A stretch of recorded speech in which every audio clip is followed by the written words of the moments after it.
નમસ્તે વિદ્યાર્થી મિત્રો, હું ચંદન દોલાણી, સરદાર પટેલ એજ્યુકેશન ઇન્સ્ટિટ્યૂટ સંચાલિત શ્રીમતી MS લખાણી કન્યા વિદ્યાલયમાં અર્થશાસ્ત્રના વિષય શિક્ષક તરીકે ફરજ બજાવું છું અને આપ સૌનું અમારી યુટ્યુબ ચેનલ શ્રીમતી MS લખાણીમાં સ્વાગત કરું છું. છેલ્લે આપણે યુનિટ નંબર 11 ભારતીય અર્થતંત્રમાં નૂતન પ્રશ્નો ધોરણ 12 તે યુનિટ આપણે સ્ટાર્ટ કરેલું હતું અને તેની અંદર આપણે સ્થળાંતરનો આખો ટૉપિક પૂરો કરેલો હતો. ત્યારબાદ આપણે શહેરીકરણનો ટૉપિક સ્ટાર્ટ કર્યો હતો, જેની અંદર આપણે તેની વ્યાખ્યા સમજ્યા હતા, તેનો અર્થ સમજ્યા હતા અને એના પછી આપણે તેની અસરો ઉપર પહોંચ્યા હતા. આજના વિડીયો લેક્ચરમાં આપણે તે ટૉપિકને તે આગળ વધારવા જઈ રહ્યા છીએ. સૌથી પહેલાં આપણે તે જોશું કે કઈ કઈ બાબતો આપણે અત્યાર સુધી ભણી ચૂક્યા છીએ અને આજના વિડીયો લેક્ચરમાં આપણે કઈ બાબતો ભણવાના છીએ. તો સ્ટાર્ટ કરીએ છીએ વિદ્યાર્થી મિત્રો આજનો આ લેક્ચર. છેલ્લે આપણે જે ટૉપિક ભણ્યા હતા તે હતો શહેરીકરણનો અર્થ અને તેની અસરો આજે આપણે ભણવા જઈ રહ્યા છીએ. તો જોઈએ આગળ. સૌથી પહેલાં આપણે પ્રસ્તાવના પૂરી કરી લીધી હતી. શહેરીકરણ એક એવી પ્રક્રિયા હતી તો આર્થિક વિકાસની પ્રક્રિયાનું પરિણામ હતી. તેનું ડિટેલ પણ આપણે જોઈ ચૂક્યા હતા કે આર્થિક વિકાસની પ્રક્રિયા કોને કહેવામાં આવે છે. ત્યારબાદ આપણે જોયું હતું શહેરીકરણનો અર્થ, તે ટૉપિક આપણે સમજ્યા હતા. ત્યારબાદ આપણે તેની વ્યાખ્યા જોઈ હતી, એટલે કે આ બે શરત પૂરી કરે તો તેને શહેરીની એક વ્યાખ્યાની અંતર્ગત એટલે કે શહેર કે નગર કહેવામાં આવે છે. ત્યારબાદ આપણે જોયું હતું કે 2050 સુધીમાં 2/3 જેટલી વસ્તી શહેરોમાં વસી શકે છે. આઝાદી પહેલાં અને આઝાદી બાદ ઔદ્યોગિકરણના લીધે શહેરીકરણ કેવું થયું છે. 1991ના આર્થિક સુધારા બાદ ઔદ્યોગિકરણને જે પ્રોત્સાહન મળ્યું તેના લીધે શહેરીકરણ ધીરે ધીરે આગળ વધ્યું છે. ત્યારબાદ આપણે જોયું હતું કે કઈ રીતે શહેરીકરણ કઈ રીતે થાય છે. તેના 3 પ્રકાર આપણે જોયા હતા. કુદરતી વસ્તી વધારો, એટલે કે મૃત્યુદર કરતાં જન્મદર વધુ હોય ત્યારે તેને કુદરતી વસ્તી વધારો કહેવામાં આવે છે. ત્યારબાદ આપણે જોયું હતું ગ્રામ અને નગર વિસ્તારની વ્યાખ્યામાં ફેરફાર થાય, એટલે કે ગવર્મેન્ટ કોઈપણ પ્રકારનો નવી વ્યાખ્યા રજૂ કરે તો તે મુજબ જો ફેરફાર આવે તો તે આપણે કન્સેપ્ટ સમજ્યા હતા. છેલ્લો કન્સેપ્ટ આપણે સમજ્યા હતા કે ગ્રામ્ય વિસ્તારમાંથી મોટી જનસંખ્યા જ્યારે શહેર તરફ આવે તો તેને શહેરીકરણ કહેવામાં આવે છે. આટલું આપણે છેલ્લે વિડીયો લેક્ચરમાં જોઈ ચૂક્યા છીએ. આજનો જે આપણો ટૉપિક રહેશે તે હશે શહેરીકરણની અસરો. તેમાં આજે આપણે જોવાના છીએ શહેરીકરણની હકારાત્મક અસરો. એના પછીના આપણે લેક્ચરમાં જોઈશું શહેરીકરણની નકારાત્મક અસરો. તો જોઈએ આજના વિડીયોમાં. સૌથી પહેલાં આજે આપણે માત્ર હકારાત્મક અસરોની જ વાત કરશું કે શહેરીકરણ થવાથી કઈ કઈ બાબતોમાં હકારાત્મક ફેરફાર આવે છે. છેલ્લે આપણે આ સમજ્યા હતા આનો બેઝિક મતલબ કે માળખાકીય સુવિધામાં વધારો થશે, ગરીબીમાં ઘટાડો થશે, સાંસ્કૃતિક વિકાસ થશે, અત્યાધુનિક આરોગ્યની સેવાઓ મળશે, સામાજિક અસર આધુનિક વિચારસરણી મળશે અને છેલ્લું ઊંચું જીવન ધોરણ પ્રાપ્ત થઈ શકે છે. આજે આપણે આને ડિટેલમાં સમજીએ તો સૌથી પહેલાં તમારી સામે આવે છે માળખાકીય સુવિધાઓમાં વધારો. માળખાકીય સુવિધાઓ મેં તમને છેલ્લે લાસ્ટ ટાઈમ કીધી હતી કે શિક્ષણ, આરોગ્ય, રસ્તાઓ, બરાબર, તેમાં ઝડપથી વધારો થાય છે. બુક પ્રમાણે જોઈએ હવે તેમણે શું કહેવા માગે છે. શિક્ષણ, આરોગ્ય, બેન્કિંગ, વાહન વ્યવહાર, સંદેશા વ્યવહાર, વીમો, વીજળી વગેરે જેવી માળખાકીય સુવિધાઓમાં સતત વધારો થતાં આ બધા જ ક્ષેત્રોમાં અનેક ગણી રોજગારીની તકો ઊભી થઈ અને રોજગારીમાં વધારો થતાં લોકોની વસ્તુ ખરીદ શક્તિમાં વધારો થયો, જેણે અનેક નવા ઉદ્યોગો સ્થાપવાની શહેરોમાં અનિવાર્યતા ઊભી થતાં અનેક નવા ઉદ્યોગો સ્થપાયા, જેમાં પણ અનેક રોજગારીની તકો સર્જી અને રોજગારી વધતા આવક વધી અને આવક વધતા ખરીદ શક્તિ વધી. ખરીદ શક્તિ વધતા ફરી નવા ઉદ્યોગ સ્થપાયા, જેથી ફરી રોજગાર વધી અને આમ આ ચક્ર ચાલ્યા જ કરે છે. હવે આ ચક્રને સમજીએ. સૌથી પહેલાં આ ચક્ર કહેવા શું માગે છે કે કોઈ પણ જગ્યાએ જો શિક્ષણનું પ્રમાણ વધ્યું, આરોગ્યનું પ્રમાણ વધ્યું, બેન્કિંગની સગવડતાઓ સારી પ્રમાણમાં મળી રહી, વાહન વ્યવહાર ઝડપથી થાય છે, સંદેશા વ્યવહાર એટલે કે કોમ્યુનિકેશન ચેનલ ઝડપથી સેટ થઈ શકે તેમ છે. વીમો એટલે કે માણસને કોઈ મૃત્યુ થાય, અકસ્માત થાય તો તેની પાછળ કવર મળી રહે છે. વીજળી, આ બધી માળખાકીય સુવિધાઓ જો સતત વધી રહે તો આ ઔદ્યોગિકરણનો એક છે ને નીંવ છે, ઔદ્યોગિકરણનો એક બેઝ છે કે જો વીજળી હશે તો ઉદ્યોગો ચાલશે, વાહન વ્યવહાર હશે તો ઝડપથી એક જગ્યાએથી માલ સામાન બીજી જગ્યાએ પહોંચાડી શકાશે, સંદેશા વ્યવહાર હશે તો ઝડપથી એક જગ્યાએથી બીજી જગ્યાએ કોમ્યુનિકેશન થઈ શકશે. બેન્કિંગ, જ્યારે જ્યારે ઉદ્યોગોને જરૂર પડશે તો નાણાંની સગવડતા બેંક કરી શકે છે. બરાબર. અને આ બધામાં નોલેજ પ્રોવાઈડ કરવાનું કામ કોણ કરે છે? શિક્ષણ. આ બધું જ જે છે ને એ છે માળખાકીય સુવિધાઓ. જ્યાં જ્યાં પણ આ વધુ હશે ત્યાં લોકો આકર્ષિત થશે અને જ્યાં જ્યાં લોકો હશે ત્યાં જ ત્યાં બધી સગવડતાઓ વધુ પ્રમાણમાં હશે. આ બે એકબીજા સાથે મુદ્દા કોરિલેટ છે. આ બધી સગવડતાઓ હશે ત્યાં લોકો હશે અને લોકો હશે ત્યાં જ આ બધી સગવડતાઓ વધુ પ્રમાણમાં મળશે. કારણ કે જો કોઈ જગ્યાએ બેન્કિંગ હોય તો બેન્કિંગ ક્યાં ખુલે? બેંકની આખી બ્રાન્ચ કઈ જગ્યાએ ઓપન થાય? તો સૌથી વધારે તમને ડાયરેક્ટ સ્ટ્રાઇક થશે કે શહેરમાં. કારણ કે શહેરમાં મોટા મોટા ધંધાઓ કે પછી નાના ઉદ્યોગો ઘણા બધા પ્રમાણમાં હોઈ શકે છે. એટલે ટૂંકમાં કહેવા જઈએ તો માળખાકીય સુવિધાઓમાં વધારો થાય તો એ કનેક્ટ થાય છે લોકોની રોજગારી સાથે. આ બધા ક્ષેત્રોમાં ધીમે ધીમે કરીને લોકો આવશે, લોકોને રોજગારી મળવા માટે આ બધા ક્ષેત્રો કામ કરશે. લોકોને રોજગારીની તકો જો મળી રહેશે તો લોકોની આવક વધશે અને આવક વધતા લોકો નવા નવા બીજા ઉદ્યોગો સ્થાપવાના શરૂ કરશે.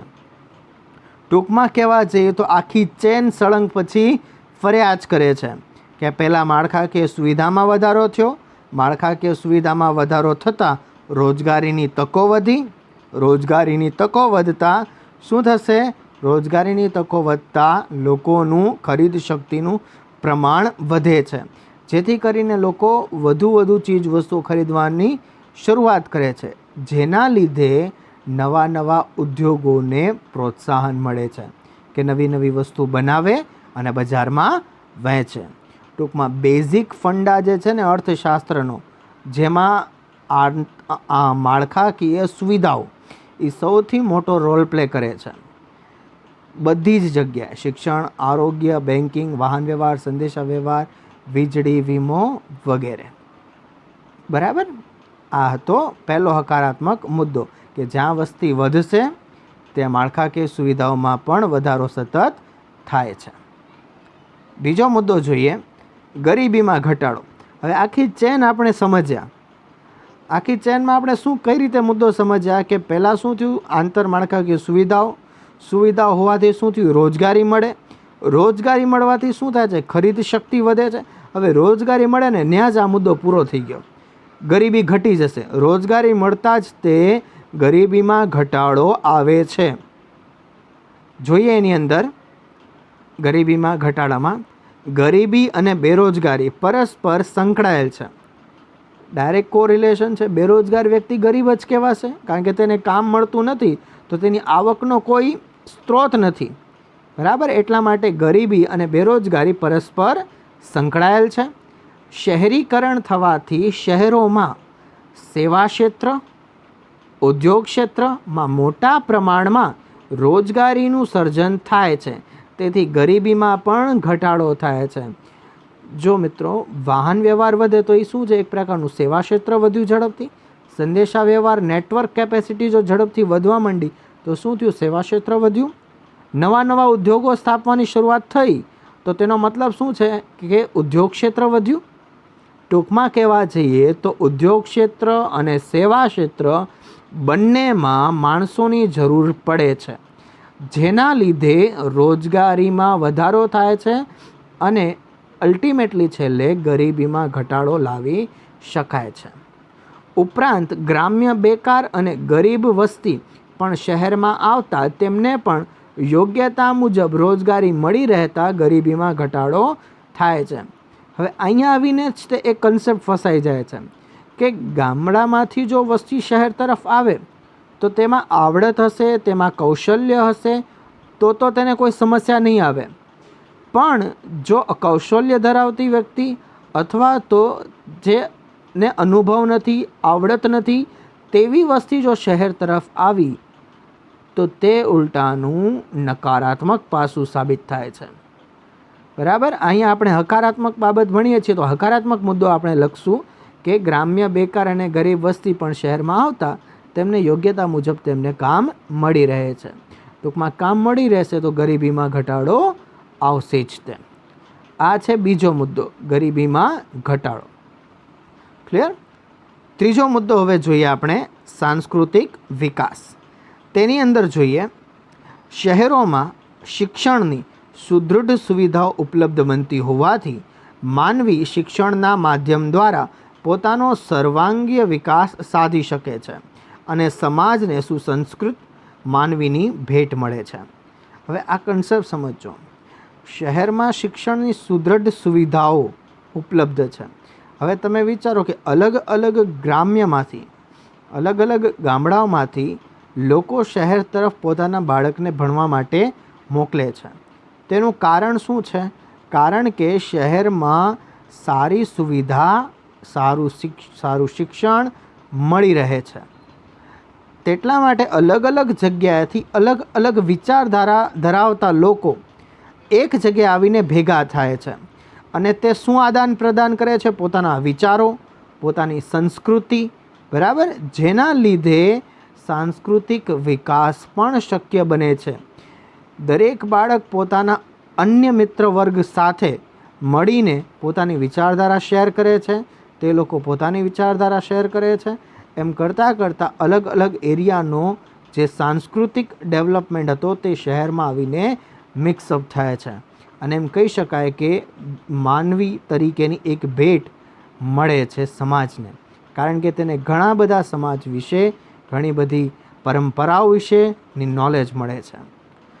ઉપરાંત વૈવિધ્યસભર વાંચનાલયો, એટલે કે બીજી કઈ રીતે આપણે સાંસ્કૃતિક વિકાસ થઈ શકે તે લખેલું છે. વૈવિધ્યસભર વાંચનાલયો એટલે કે લાઇબ્રેરી, બુક સ્ટોલ્સ તેમજ અન્ય સાંસ્કૃતિક વિકાસના વિવિધ કાર્યક્રમો પણ માનવીના સાંસ્કૃતિક વિકાસમાં અગત્યનો ભાગ ભજવે છે. ટૂંકમાં કહેવા જઈએ તો સાંસ્કૃતિક વિકાસનો મુદ્દો હકારાત્મક કઈ રીતે સંકળાયેલો છે કે શહેરમાં લોકો આવશે તો તે શિક્ષણ પ્રાપ્ત કરશે. તેની સાથે અલગ અલગ એરિયામાંથી આવેલા લોકો જ્યારે ભેગા થાય છે તો વિચારધારા એકબીજા સાથે બદલાય છે, મેળ ખાય છે અને એક સાંસ્કૃતિક ભેટ, માનવીની ભેટ સમાજને મળે છે. અને કહેવા જઈએ તો સાંસ્કૃતિક વિકાસ પણ શક્ય બને છે, કારણ કે વૈવિધ્યસભર વાંચનાલયો, બુક સ્ટોલ્સ અને અન્ય સાંસ્કૃતિક વિકાસના કાર્યક્રમો દ્વારા પણ સાંસ્કૃતિક વિકાસ થઈ શકે છે. ટૂંકમાં કહેવા જઈએ તો 3 મુદ્દાઓ અત્યાર સુધી આપણે જોયા. પહેલો મુદ્દો આપણે શું જોયો કે માળખાકીય સુવિધાઓ હોવી જરૂરી છે. શહેરમાં લોકો આવે છે શા માટે? માળખાકીય સુવિધાઓના લીધે જ તે. બરાબર. અને ત્યાં આવતા તેમને શું મળે છે? રોજગારીની તક મળે છે. રોજગારીની તક મળતા શું થયું? તો ખરીદ શક્તિ વધી હતી અને આખું ચક્ર ફર્યા જ કરે છે. બરાબર. બીજો મુદ્દો આપણે શું જોયો? તો ગરીબીમાં ઘટાડો. ગરીબીમાં ઘટાડો કઈ રીતે કોરિલેટ છે? લોકોની આવક વધશે, લોકોની ખરીદ શક્તિ વધશે, લોકોને જો પૂરતા પ્રમાણમાં રોજગારી મળી રહેશે તો આવક વધતા ગરીબી ઓટોમેટિક ઘટી જાય છે. ગ્રામ્ય વિસ્તારમાંથી લોકો જ્યારે શહેર તરફ આવે છે તો તેમને પણ યોગ્યતા પ્રમાણે તેમને કામ મળી રહે છે, એટલે ગરીબીમાં ઘટાડો આવી શકે છે. ત્રીજો મુદ્દો આપણે જોયો સાંસ્કૃતિક વિકાસ. શહેરમાં શિક્ષણની સુદૃઢ જે વ્યવસ્થા હતી, અલગ અલગ એરિયામાંથી, અલગ અલગ ગ્રામ્યમાંથી લોકો જ્યારે એક જગ્યાએ વિદ્યાર્થી ગણ બધો ભેગો થાય છે તો શું થાય છે? તેમાં વિચારધારાની આપ-લે થાય છે અને વિચારધારાની આપ-લે થતાં એક નવો સમાજ, એક સાંસ્કૃતિક વિકાસની ભેટ સમાજને મળે છે અને માનવીનો સર્વાંગી વિકાસ થઈ શકે છે. આ હતો ત્રીજો મુદ્દો. ચોથો મુદ્દો જોઈએ આપણે, અત્યાધુનિક આરોગ્યની સેવાઓ. હવે અત્યાધુનિક આરોગ્યની સેવાઓ મેં તમને શરૂઆતમાં જ કીધું, એક લાઈન યાદ રાખજો કે જ્યાં માણસો હશે ત્યાં સુવિધાઓ હશે અને જ્યાં સુવિધાઓ હશે ત્યાં જ માણસો હશે. બરાબર. આ શહેરીકરણનો બેઝિક મતલબ છે. જોઈએ તેની અંદર શહેરીકરણની પ્રક્રિયાના પરિણામે શહેરોની વસ્તીમાં વધારો થતાં તેમની શિક્ષણની સાથે સાથે આરોગ્યની પણ અનેકવિધ જરૂરિયાતો ઉદ્ભવે છે. આજે અમદાવાદ જેવા મોટા શહેરમાં અત્યાધુનિક મલ્ટી સ્પેશિયાલિસ્ટ હોસ્પિટલો દરેક વિસ્તારમાં આવેલી જોવા મળે છે. જો આણે જ આ લાઈન સમજાવી છે કે અમદાવાદમાં અત્યાધુનિક મલ્ટી સ્પેશિયાલિસ્ટ હોસ્પિટલો દરેક વિસ્તારમાં આવેલી જોવા મળે છે, જ્યાં આગળ દરેક પ્રકારના રોગની અત્યાધુનિક સારવાર એક જ સ્થળે, આ લાઈન યાદ રાખજો, અત્યાધુનિક રોગની એક જ સ્થળે સારવાર ઉપલબ્ધ થાય છે. હવે તમે વિચારો કે કોઈ વ્યક્તિ સતત બીમાર રહ્યા કરે છે અને તે વ્યક્તિ ગામડામાં છે, તો તેને વારંવાર આરોગ્ય પોતાનું દેખાડવા માટે, પોતાનો દવા કરવા માટે અવારનવાર શું કરવું પડે? ગામડામાંથી શહેર તરફ આવવું પડે અને પાછું કામ માટે શહેરથી ગામડામાં જવું પડે. આવી સમસ્યા ઊભી થાય. તો એટલા માટે લોકો શું પસંદ કરે છે કે એક તંદુરસ્ત વ્યક્તિ આવકનો બહુ મોટો સ્ત્રોત બની શકે છે, પણ જો તેને જે બીમારી હોય તેનું કોઈ સોલ્યુશન જ તે ગ્રામ્યમાં ન થાય, તો તે શું પસંદ કરે છે કે આરોગ્યની સુવિધા શહેરમાં સારી મળે છે, એટલા માટે તે પોતાનો વ્યવસાય, ધંધો, નોકરી કે કોઈ પણ રીતે તે શહેરમાં રહેવાનું વધારે પસંદ કરે છે, કારણ કે તેને આરોગ્યની બધી જ સગવડતાઓ ત્યાં પૂરતા પ્રમાણમાં મળશે અને તેના લીધે જ તે ત્યાં શહેરીકરણની પ્રક્રિયાને વધારે છે. ઉપરાંત સરકાર તેમજ સ્થાનિક સ્વરાજની સંસ્થાઓ પણ આવી હોસ્પિટલો ઊભી કરે છે, જેનો સીધો લાભ સમાજના ગરીબ અને મધ્યમ વર્ગને મળતા તેમના આરોગ્યમાં સુધારો થતાં તેની ઉત્પાદકતા પર હકારાત્મક અસર પડતી જોવા મળે છે. ઉત્પાદકતા અસર એટલે પહેલાં એ સમજીએ, પહેલાં આખો પેરેગ્રાફ સમજીએ કે સરકાર, ખાનગી હોસ્પિટલો તો હોય જ તે બરાબર શહેરોની અંદર, પણ તમે જોશો કે શહેરોની અંદર સ્થાનિક સ્વરાજની સંસ્થાઓ એટલે કે ગવર્મેન્ટ હોસ્પિટલ્સ પણ એટલે કે ગવર્મેન્ટ હોસ્પિટલ્સ પણ ત્યાં આવેલી છે, જે પૂરતા પ્રમાણમાં સારવાર આપે છે, જેનો સીધો લાભ લઈ શકે છે સમાજનો ગરીબ વર્ગ અથવા તો મધ્યમ વર્ગ. તેનાથી થશે શું? દાખલા તરીકે એ મધ્યમ વર્ગ જો પોતે સ્વસ્થ બની જાય છે, વ્યક્તિ જે ગરીબ છે તે સ્વસ્થ બની રહે છે, તો તેની સીધી અસર થાય છે તેની ઉત્પાદકતા પર. બરાબર, તે વધુ સારી રીતે કામ કરી શકે છે, વધુ સારી રીતે પૈસા કમાવી શકે છે, તે વધુ સારી રીતે પોતાનું જીવન ધોરણ જીવી શકે છે, કારણ કે તેનું સ્વાસ્થ્ય તેને સપોર્ટ કરી રહ્યું છે. જો તેનું સ્વાસ્થ્ય તેને સપોર્ટ ન કરે તો ઉલટાનો એનો જ વ્યક્તિ કોઈ ઉપર નિર્ભર થઈ જાય. આ ફેર પડે છે આરોગ્યના લીધે અને તેના લીધે જ તે શહેરીકરણ વધુ ઝડપથી વેગ પકડે છે. બરાબર, આ હતો અત્યાધુનિક આરોગ્યની સેવાઓ કે જેના લીધે લોકો શહેર તરફ આવવાનું વધારે પસંદ કરે છે. ત્યારબાદ આવે છે સામાજિક અસર, આધુનિક વિચારસરણી. હવે આ શબ્દ પરથી જ તે ખ્યાલ આવી શકે છે કે અલગ અલગ પ્રકારનો વર્ગ જ્યારે એક જગ્યાએ ભેગો થશે તો જુદી જુદી વિચારસરણી ધરાવતો વર્ગ એકબીજાને મળશે. તેના લીધે શું થાય છે હવે તે જોઈએ. ગામડા કરતાં કમ્પેરિઝન જો ડાયરેક્ટ એણે મૂકી દીધું છે, ગામડા કરતાં શહેરોમાં શિક્ષણ તેમજ સાંસ્કૃતિક વિકાસને કારણે, તદુપરાંત સંદેશા વ્યવહારના અત્યાધુનિક ઉપકરણોનો ઉપયોગ સતત વધતા જતાં શહેરના લોકોની વિચારસરણી પણ આધુનિક જોવા મળે છે. જો અહીંયા સૌથી ખાસ ધ્યાન શું રાખવાની બાબત છે કે જ્યાં જ્યાં સંદેશા વ્યવહારમાં વધુ સારી સગવડતાઓ હશે, ત્યાંના લોકો નવા પ્રકારનું જ્ઞાન, નવી પ્રકારના બિઝનેસ આઈડિયાઝ ઘણા બધા વર્ગ ડેવલપ કરી શકે છે. એટલે ટૂંકમાં કહેવા જઈએ તો ગામડા કરતાં શહેરમાં જે નેટવર્ક કેપેસિટી છે, આજે તમે જોઈ શકો છો કે મોબાઈલના જે નેટવર્કિંગ કેપેસિટી છે તે શહેરમાં બહુ સારી હશે ગ્રામ્ય કરતાં. ત્યારબાદ કોઈ પણ ટ્રાન્સપોર્ટેશન, વાહન વ્યવહાર, તે પણ શહેરમાં સારું હશે ગ્રામ્ય કરતાં. તેના લીધે થાય છે શું કે જ્ઞાન વધતા લોકોની વિચારસરણી બદલાય છે. જેમ જેમ નોલેજમાં ઇમ્પ્રુવમેન્ટ આવતું જાય તેમ તેમ શું થાય છે, વિચારસરણી પોતાનો સ્વભાવ બદલે છે. તેઓ ઝડપથી વિશ્વના પ્રવાહોથી પરિચિત થઈ શકતા હોવાથી તેમની વાણી, વર્તન, વિચારો, રહેણીકરણી, રીતભાત વગેરેમાં પરિવર્તનની છાંટ જોવા મળે છે.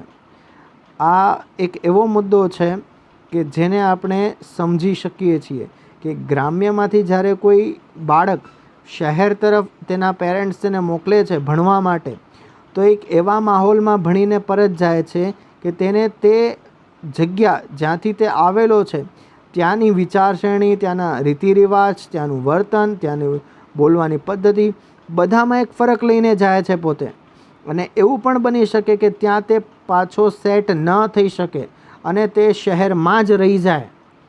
આ મુદ્દો સમજાણો કઈ રીતે શહેરીકરણને વેગ આપે છે આધુનિક વિચારસરણી, કે આધુનિક વિચારધારા શહેરમાં પ્રાપ્ત કરે છે, તે વિચારધારા લઈને તે ગ્રામ્ય જીવનમાં પરત જાય છે.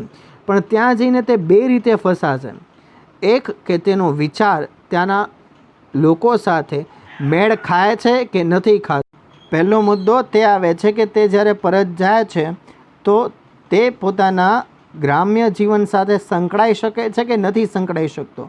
અને બીજો મુદ્દો આવે છે કે તેણે જે પોતાની અંદર આવડત ઊભી કરી છે શહેરમાં શિક્ષણ મેળવીને, ત્યાં પરત જતાં તેને કામ આવી પણ શકે છે, પણ જો તેને નોકરી કરવી હોય તો તેને ત્યાં નોકરી નહીં મળે. એટલા માટે તે શહેરમાં જ તે રહી જાય છે. તેના લીધે શહેરીકરણની પ્રક્રિયા વેગ પકડે છે.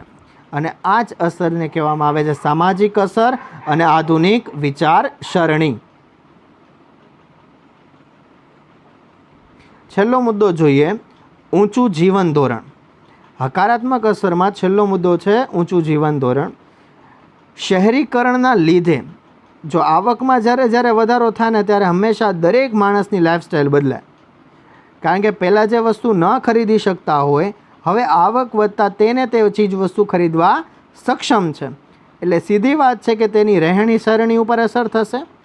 શહેરીકરણના લીધે લોકોની આવકમાં વૃદ્ધિ થતાં તથા અત્યાધુનિક માળખાકીય સુવિધાઓના લીધે ગ્રામ્ય વિસ્તારના લોકો કરતાં શહેરોના લોકોનું જીવન ધોરણ ઊંચું જોવા મળે છે.